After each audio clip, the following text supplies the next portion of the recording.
Good morning students. बच्चों, हम science में अपना चैप्टर नंबर 9 पढ़ रहे थे और इससे प्रीवियस क्लास में मैंने आपको बताया था कि दो तरीके के हैबिटेट होते हैं, एक तो टेरेस्ट्रियल हैबिटेट और आपका एक एक्वाटिक हैबिटेट। ठीक है, तो टेरेस्ट्रियल हैबिटेट वो होता है ऐसा हैबिटेट जहाँ पर जो प्लांट्स और एनिमल्स हैं, प्लांट्स और एनिमल्स हैं वो ज़मीन पर रहें तो वो टेरेस्ट्रियल हैबिटेट हो गया, और अगर वो पानी में रहे तो वो हैबिटेट कौन सा कहलाता है? Aquatic habitat. ओके, चलिए अब आगे देखते हैं। The organisms both plants and animals living in a habitat are its biotic components. देखें, जो ऑर्गेनिजम्स कौन? प्लांट्स और एनिमल्स जो कहाँ रहते हैं? हैबिटेट में रहते हैं, उनको हम बायोटिक कंपोनेंट्स कहते हैं। तो बायोटिक कंपोनेंट्स का मतलब ये हो गया लिविंग कंपोनेंट्स। तो लिविंग कौन है? प्लांट्स और animals. The non living things such as rocks, soil, air and water in the habitat constitute its abiotic components. अब उसी हैबिटेट में कौन से नॉन लिविंग भी है? नॉन लिविंग कौन से? जैसे रॉक है, सॉइल है, एयर है, वाटर है, तो वो कैसे कंपोनेंट है? अबायोटिक कंपोनेंट्स है। कैसे कंपोनेंट है वो? अबायोटिक, इसका मतलब नॉन लिविंग। कैसे है बच्चों? वो नॉन लिविंग है, अबायोटिक कंपोनेंट है। Okay, are sunlight and heat biotic और अबायोटिक कंपोनेंट। अब जो सनलाइट और हीट है वो बायोटिक कंपोनेंट है या अबायोटिक कंपोनेंट है? तो बताओ बच्चों, बायोटिक मीन्स लिविंग और अबायोटिक मीन्स नॉन लिविंग। तो जो सनलाइट और हीट है ना, वो कैसे कंपोनेंट है? अबायोटिक कंपोनेंट है। कैसे है? Abiotic component. We know that some plants grow from seeds. हमें पता है कि जो कुछ प्लांट्स हैं वो किससे उगते हैं? सीड्स से उगते हैं। बीज डालते हैं तभी तो पौधा बनता है। Let us look at some abiotic factors and their effect on seeds as they grow into young plants. अब हम देखते हैं कि अबायोटिक कंपोनेंट्स का इफेक्ट प्लांट पर है ना, उस सीड पर, जो बीज किस में कन्वर्ट हो रहा है? एक पौधे में कन्वर्ट हो रहा है, उस पर क्या इफेक्ट होता है? Activity 2, recall activity 5 in chapter 1। हमने चैप्टर 1 में जो चैप्टर 1 पढ़ा था उसमें हमने एक्टिविटी 5 देखी थी। तो एक्टिविटी 5 में हमने क्या किया था? मूंग और चने, मूंग होता है ना, मूंग और चना, तो चने को हमने से क्या बनाए थे? स्प्राउट्स बनाए थे। क्या बनाए थे? उनके स्प्राउट्स बनाए थे ना। आप देखिए, आप अपना चैप्टर 1 खोलिए और उसमें एक्टिविटी 5 देखिए, तो आपको फिगर देखते ही समझ में आ जाएगा। उसमें फिगर है, उन फिगर को आप देखिए तो आपको ये फिगर दिखा होगा। देखिए, हमने इस मूंग की दाल से इसमें क्या बनाए थे? इसके स्प्राउट्स बनाए थे ना। ऐसे ही चना है, इसके भी हमने क्या बनाए थे? स्प्राउट्स बनाए थे। When the seed turned into a sprout, it is said to have germinated. जब क्या होता है? कोई बीज है, जैसे सीड्स किस में बन जाते हैं? स्प्राउट में कन्वर्ट हो जाते हैं। तो स्प्राउट में टर्न होने के बाद हम ये कहते हैं कि वो जर्मिनेट हो गया। ठीक है, this is the beginning of life of a new plant. ये क्या है? एक नए पौधे के जीवन की शुरुआत है। यहीं से नए पौधे का जीवन शुरू होता है। कलेक्ट सम ड्राई मूंग सीड्स। अब क्या करनी है आपको? कुछ मूंग के बीज लेने हैं, मूंग लेनी है आपको। Keep 20-30 seeds aside. आपको क्या करना है? उसमें से 20-30 बीज लेके एक तरफ रख देने हैं। And soak the rest in water for a day. और बाकियों को आपको क्या करना है? एक दिन के लिए पानी में भिगोकर रख देना है। Divide the soaked seeds into 4 parts. अब आपके जो पानी में भीगे हुए जो बीज है ना, उनको आपको 4 हिस्सों में बांट लेना है। क्या कर लेना है आपको? उनको जैसे 4 हिस्सों में आपको उसको बांट लेना है। Keep 1 part completely submerged in water for 3-4 days. अब आपको देखो, अब इसमें बताया जाएगा कि चारों पार्ट को आपको क्या क्या करना है चारों पार्ट के साथ। तो फर्स्ट वाले पार्ट को आपको पानी में भिगोकर रख देना है पूरा अच्छे से 3-4 दिन के लिए। Do not disturb the dry seeds and दो सबमर्ज्ड इन वाटर। अब आपको क्या करना है? जो ड्राई सीड्स है ना, उनको बिल्कुल भी आपको डिस्टर्ब नहीं करना है, और जो आपने पानी में भिगोए हैं उन बीजों को भी आपको बिल्कुल डिस्टर्ब नहीं करना है। Keep 1 part of soaked seeds in a Sunny room. अब आपको क्या करना है, जो सोक्ड सीड्स थे, जो पानी में भीगे हुए जो सीड्स थे ना, उनको आपको क्या कर देना है, उनको आपको एक ऐसे कमरे में रख देना है जहाँ पर धूप आती हो ना, धूप हो।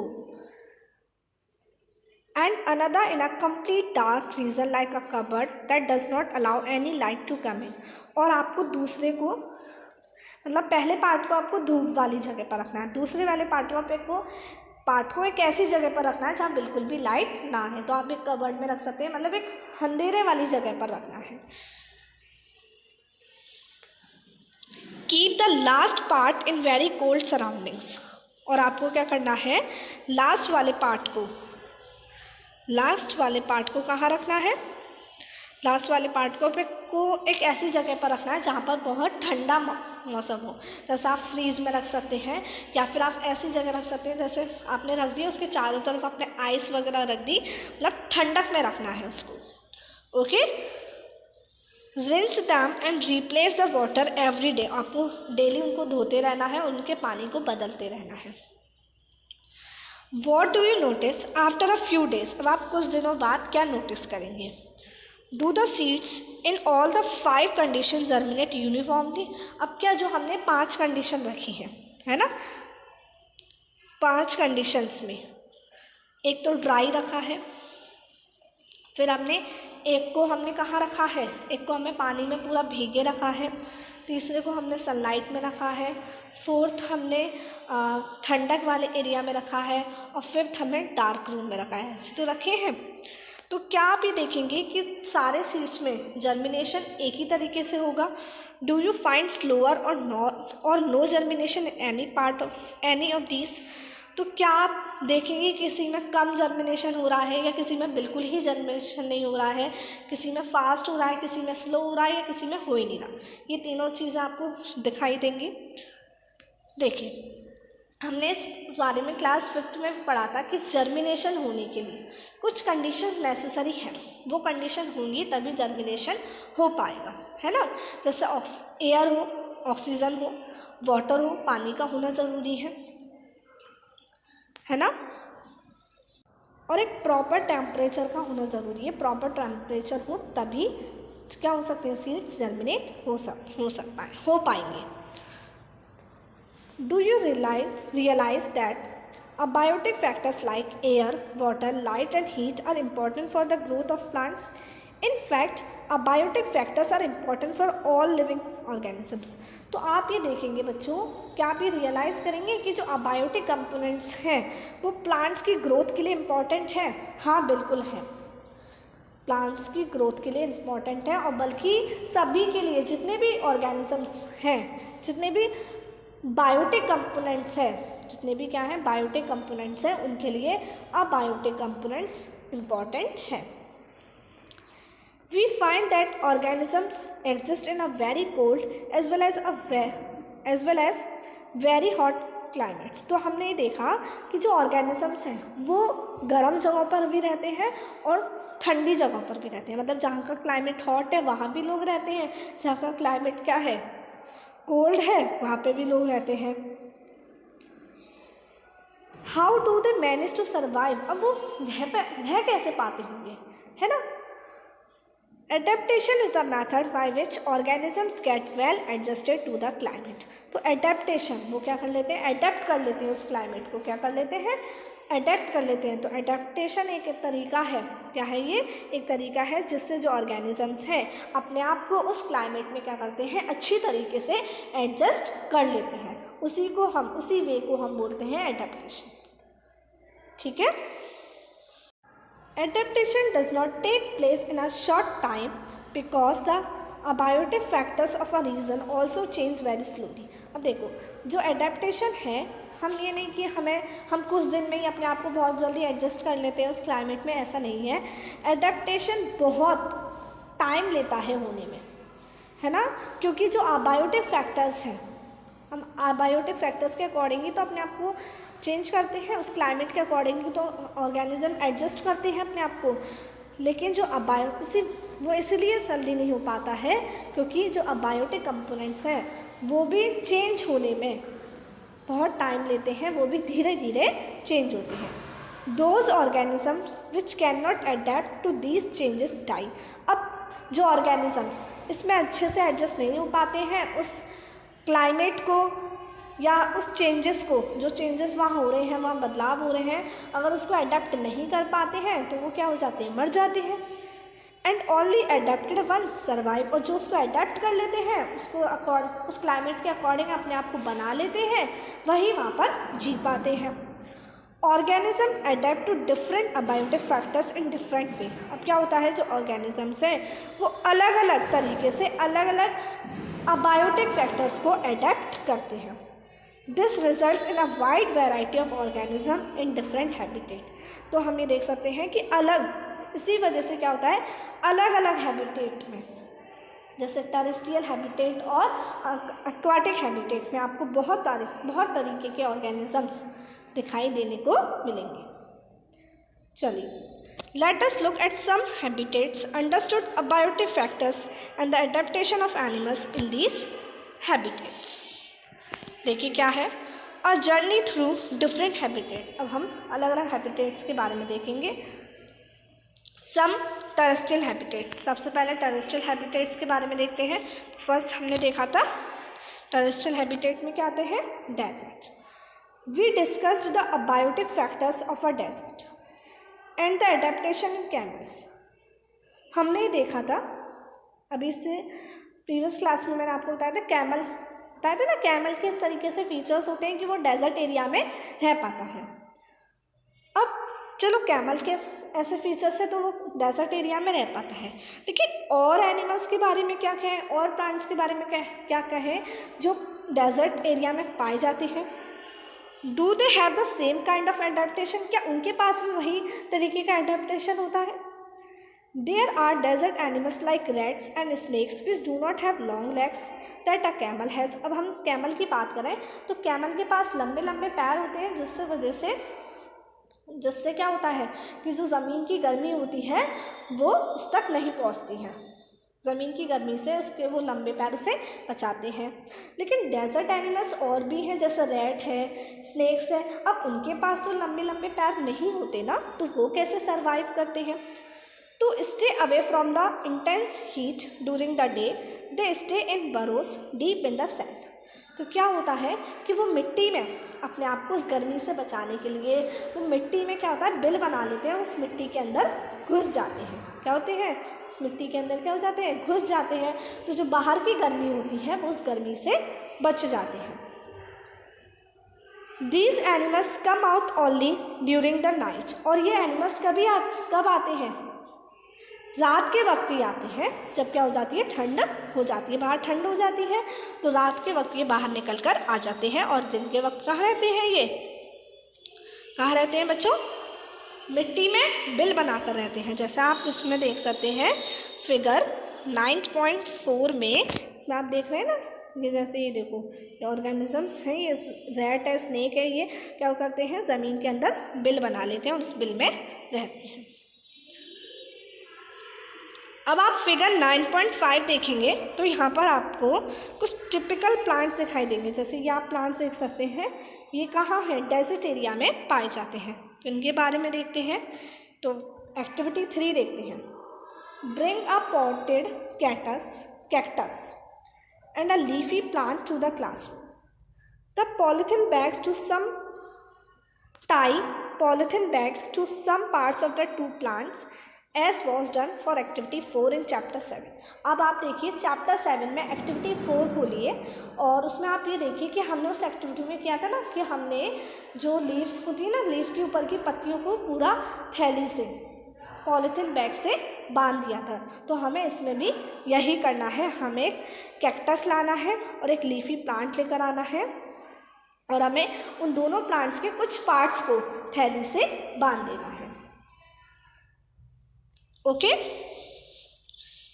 Leave the potted plants in the sun. फिर आपको क्या करना है, उन प्लांट्स को, पॉटेड प्लांट्स का मतलब होता है वो प्लांट जो गमले में लगे हों, पॉट में लगे हुए हों, तो उन प्लांट्स को आपको कहाँ रख देना है, सूरज में रख देना है, सूरज की गर्मी में रख देना है। And observe after a few hours, फिर आप कुछ घंटों बाद उन प्लांट्स को देखें What do you see? Do you notice any difference in the amount of water collected in the 2 polythene bags?